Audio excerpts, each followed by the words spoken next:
AP deputy CM Pawan Kalyan రాజమండ్రిలో పర్యటిస్తున్నారు. గోదావరి పుష్కరాల పనులను ఆయన పరిశీలించనున్నారు. ఈ ఉదయం 7 గంటల వరకు ఆయన పుష్కర ఘాట్ నుంచి కోటిలింగాల ఘాట్ వరకు గోదావరిపై బోట్లో ప్రయాణించనున్నారు. తర్వాత మురుగునీరు శుద్ధి చేసే నల్లా ఛానల్ను పరిశీలిస్తారు.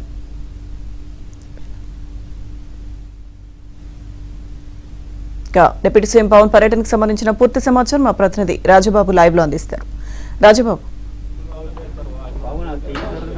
లక్ష్మీదుర్గ ఈరోజు ఉప ముఖ్యమంత్రి పవన్ కళ్యాణ్ రాజమండ్రిలో పర్యటించనున్నారు. మరి కొద్దిసేపట్లోనే ప్రస్తుతం పవన్ కళ్యాణ్ రాజమండ్రిలోని షెల్టన్ హోటల్లో ఉన్నారు. మరి కొద్దిసేపట్లోనే రాజమండ్రి పుష్కర్ ఘాట్కు చేరుకొని గోదావరి పుష్కరాల ఏర్పాట్లను కూడా పరిశీలించనున్నారు. మనం ప్రస్తుతం రాజమండ్రి పుష్కర్ ఘాట్ దగ్గర ఉన్నాం. ఇక్కడ విజువల్స్లో చూడవచ్చు. అంటే ఈరోజు పవన్ కళ్యాణ్ బోటులో ప్రయాణం చేసి గోదావరి పుష్కర ఏర్పాట్లను పరిశీలిస్తారు.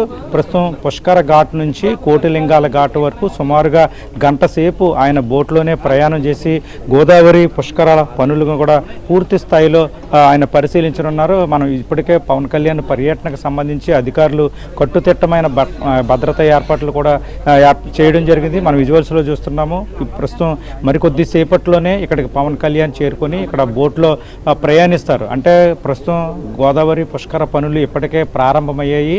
దేవాదాయ శాఖ మంత్రి, అదేవిధంగా విద్యుత్ శాఖ మంత్రి, ఇంధన శాఖ మంత్రి కూడా గోదావరి పుష్కరాల పనులను కూడా ఆ శాఖలకు సంబంధించి ప్రారంభించారు. ఈరోజు పుష్కర్ ఘాట్ దగ్గర అంటే ఇప్పటికే అఖండ గోదావరి ప్రాజెక్టుకు సంబంధించి 94 కోట్ల రూపాయల వ్యయంతో గోదావరి పుష్కర పనులకు సంబంధించి ఇక్కడ అఖండ గోదావరి ప్రాజెక్టు పేరుతో రాజమండ్రి పుష్కర్ ఘాట్ అభివృద్ధి పనులు జరుగుతున్నాయి.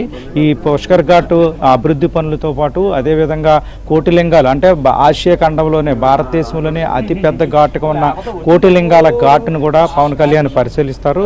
ఇదంతా కూడా ఏర్పాట్లు చేశారు. బోట్స్ కూడా సిద్ధం చేశారు. మరి కొద్దిసేపట్లోనే పవన్ కళ్యాణ్ ఇక్కడికి వచ్చి ఈ గోదావరిలో ప్రయాణం చేసి పుష్కర పనులను కూడా పర్యవేక్షిస్తారు. అంటే కోటిలింగాల ఘాట్ తర్వాత కోటిలింగాల ఘాట్ పరిశీలించిన తర్వాత అక్కడి నుంచి నడక మార్గంలో ఇక్కడ నల్లా ఛానల్ అంటే రాజమండ్రి నుంచి మురుగునీరు వస్తుంది. చెత్త చెదారం కూడా నల్లా ఛానల్ వద్ద క్లీన్ చేసి ఆ నీటిని గోదావరిలో కలుపుతారు. ఆ ప్రాంతాన్ని కూడా పవన్ కళ్యాణ్ ఈరోజు పర్యవేక్షించనున్నారు. అక్కడి నుంచి ఈ నల్లా ఛానళ్లను పవన్ కళ్యాణ్ పరిశీలించిన తర్వాత రాజమండ్రి కార్పొరేషన్ కార్యాలయంలో అధికారులు అదేవిధంగా జిల్లాకు సంబంధించిన ప్రజాప్రతినిధులతో కూడా సమీక్ష సమావేశంలో పాల్గొంటారు. అంటే గోదావరి పుష్కర పనులు ఏడాది సమయం ఉంది. వచ్చే ఏడాది జూన్ 27 నుంచి జూలై 7 వరకు కూడా గోదావరి పుష్కరాలు జరగనున్నాయి. ఈ పుష్కరాలను మహా కుంభమేళా తరహాలో అత్యంత ప్రతిష్టాత్మకంగా రాష్ట్ర ప్రభుత్వం నిర్వహించేందుకు ఇప్పటికే అధికారులు కూడా ప్రతిపాదనలు సిద్ధం చేశారు.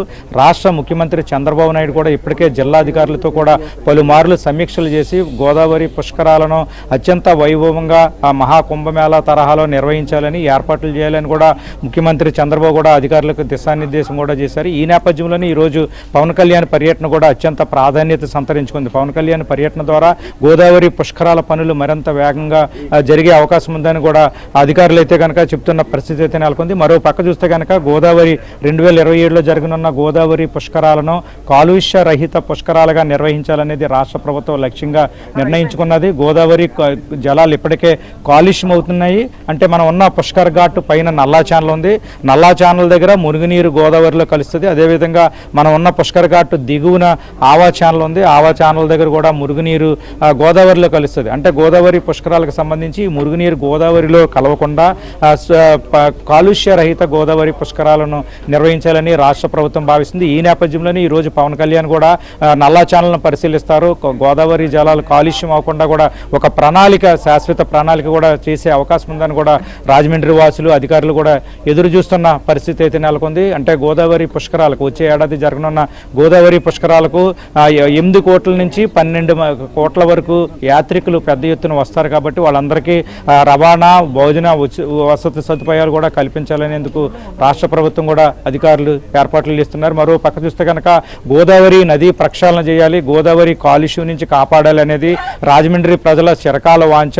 రానున్న గోదావరి పుష్కరాలకు సంబంధించి గోదావరి జలాలు కాలుష్యం కాకుండా పరిశుద్ధంగా ఉంచే విధంగా కూడా అధికారులు కూడా ఏర్పాట్లు చేస్తున్నారు. ఈ నేపథ్యంలోనే ఈరోజు పవన్ కళ్యాణ్ దీనికి సంబంధించి గోదావరి జలాలను కాలుష్యం రహిత బారి నుంచి కాపాడే విధంగా కూడా ఒక శాశ్వతమైన ప్రణాళిక ప్రణాళిక రూపొందిస్తారనేది కూడా అధికారులు రాజమండ్రి వాసులు అయితే కనుక భావిస్తున్నారు. ఈ రోజు పవన్ కళ్యాణ్ గోదావరి జలాలను అదేవిధంగా గోదావరి పుష్కర ఏర్పాట్లను పరిశీలించిన తర్వాత అధికారులతో సమీక్షా సమావేశంలో ఒక దిశానిర్దేశం చేస్తారు. అంటే భవిష్యత్తులో రానున్న పుష్కరాలకు దృష్టిలో పెట్టుకొని గోదావరి జలాలు కాలుష్యం కాకుండా ఇక్కడ గోదావరి నదీ ప్రక్షాళనకు కూడా ఒక కార్యాచరణ, ఒక పటిష్టమైన కార్యాచరణ, శాశ్వత పరిష్కారం లభించే విధంగా ఈరోజు పవన్ కళ్యాణ్ దిశానిర్దేశం చేస్తారనేది కూడా రాజమండ్రి వాసులు ఎదురు చూస్తున్నారు. మరో పక్క చూస్తే కనుక పుష్కర్ ఘాట్ దగ్గర అఖండ గోదావరి ప్రాజెక్టు పనులతో ఇక్కడ నిర్మాణ పనులు జరుగుతున్నాయి, అభివృద్ధి పనులు జరుగుతున్నాయి. ఇక్కడ టైల్స్ కావచ్చు, ఇక్కడ కొన్ని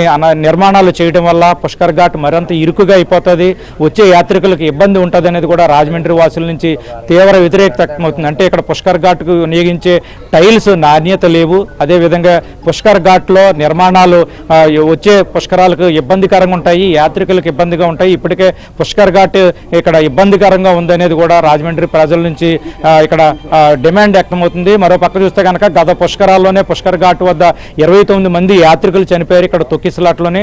భవిష్యత్తులో పుష్కర్ ఘాట్ దగ్గర అటువంటి ప్రమాదాలు జరగకుండా వచ్చే ఏడాది జరగనున్న గోదావరి పుష్కరాలకు పుష్కర్ ఘాట్ దగ్గర ప్రశాంత వాతావరణం, పటిష్టమైన భద్రత, అదేవిధంగా ఇక్కడ ప్రహారీ గోడ కూడా అడ్డుగా ఉంది పుష్కర్ ఘాట్ వద్ద. ఇవన్నీ కూడా నిర్మాణాలు తొలగించి పుష్కర యాత్రికులకు పటిష్టమైన భద్రత ఏర్పాటు చేసే విధంగా కూడా పవన్ కళ్యాణ్ ఒక దిశానిర్దేశం చేస్తారనేది కూడా రాజమండ్రి వాసులు ఆసక్తిగా ఎదురు చూస్తున్నారు. మరికొద్ది సేపట్లోనే మనం ఉన్న రాజమండ్రి పుష్కర్ ఘాట్కు పవన్ కళ్యాణ్ చేరుకుంటారు. ఇక్కడ నుంచి నేరుగా గోదావరిలో బోట్లో ప్రయాణం చేసి గోదావరి పుష్కర ఏర్పాట్లను పరిశీలిస్తారు Lakshmi Durga. Right, thank you Rajababu.